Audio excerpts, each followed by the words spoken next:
Imaginez une plage avec toutes ces nuances de bleu, ces ados qui pianotent et ce qu'il faut de bikini, de tatouages et de frimes. Une plage d'été, comme il y en a des milliers en Méditerranée. On dirait la France ou l'Italie, et c'est l'Algérie.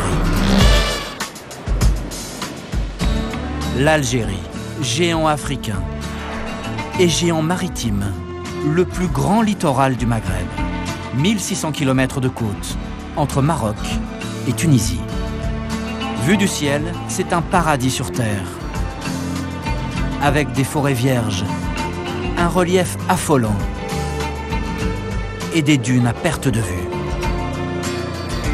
Sous l'eau, il y a foule, des espèces qui deviennent rares plus au nord, en France ou en Espagne. Mais sur l'eau, c'est un peu le désert. Pas de voile et peu de moteurs. Pour les Algériens, la Méditerranée n'est pas encore une évidence. La guerre civile est passée par là. Mais aujourd'hui, tout un pays se tourne vers le large. Et c'est cette histoire que nous allons vous raconter. L'histoire de 4 Algériens, 4 visages qui regardent la mer. Il y a d'abord Samia, la plongeuse. J'arrive! Samia, la féministe, la première femme à avoir gagné ses galons de moniteur. En fait, les gens de la mer, ils connaissent la mer, mais ils ne connaissaient pas la plongée. C'est une femme qui est venue leur apprendre la plongée. D'ouest en est, Samia nous emmènera sur les meilleurs spots de plongée.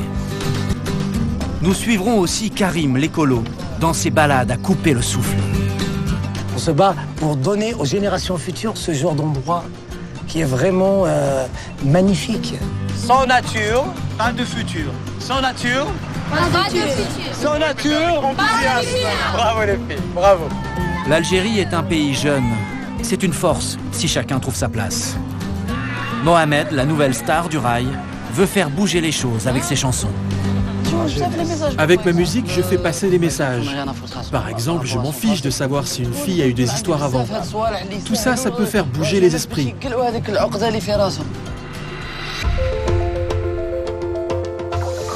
Une plongeuse, un cuistot, un écolo et un chanteur. Avec eux, nous irons de surprise en surprise. Nous embarquerons avec la jeunesse dorée et avec une femme capitaine de pêche.